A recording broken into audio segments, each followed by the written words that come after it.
Hey guys, Dave here with Integrated Fighting Arts. I'm here to teach you how to fix your stance for Wing Chun. So traditionally everybody knows how to get into the Su Nim Dao stance. You bring the elbows back, bend at the knees, feet go out about 45 degrees, swing the heels out just wider than the shoulders, sink in, rotate the pelvis forward or upwards depending on how you want to look at that, and just settle into it. So it's good rooted stance. It works out the muscles in your legs that you need to use the footwork in the Wing Chun system. And then of course, I know, the way I was taught and the way some people were taught, when you move on to the other forms in Chi Sao, you bring the feet a little bit more parallel and of course extend the well-known Man Sao, Wu Sao guard as such. So with a lot of Wing Chun schools, they insist that this is their fighting stance, and I'm not here to debate whether that's valid or not. I understand all the points of it. You're looking to build a bridge and use the sensory input you receive to Lap Sao or Jut Sao or etc. Some kind of hand fighting technique that you use based on touch sensitivity. I think it's fine to train like this as a beginner, but if you actually want to use Wing Chun to fight, it's not going to work. Some classes do sparring in this format that ultimately is just two people standing across like this from each other. One moves towards the other, they do a thing, they reset. That's not really sparring, that's dueling, and it's not going to help you in any modern context using the system.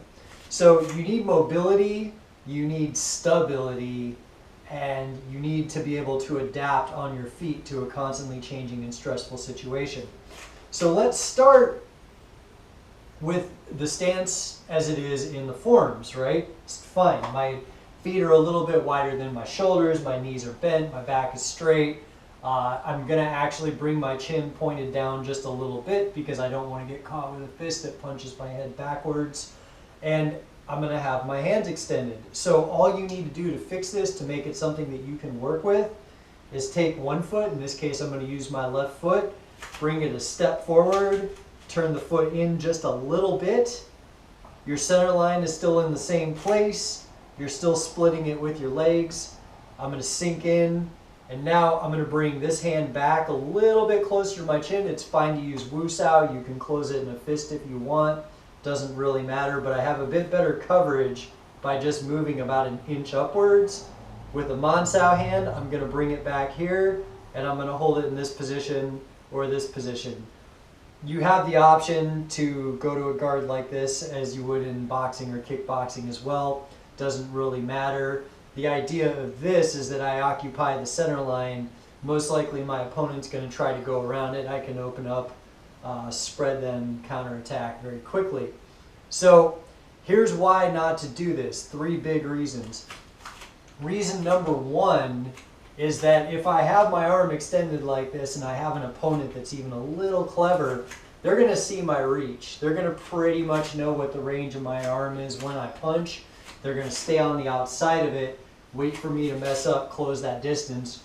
Or if they're like a good fighter, they're going to be able to use kicks and other tools like that, maybe shoot in for a takedown. If my hands are up like this, it's really hard to sprawl or get down with a down block or anything like that. I just don't have the speed and the ability to do that. The other big reason is people have knives. If I've got my arm outstretched like this and it's dark and somebody swings like that, I think they're throwing a punch at me. The next thing I know, I'm bleeding out my arm because I didn't see that knife.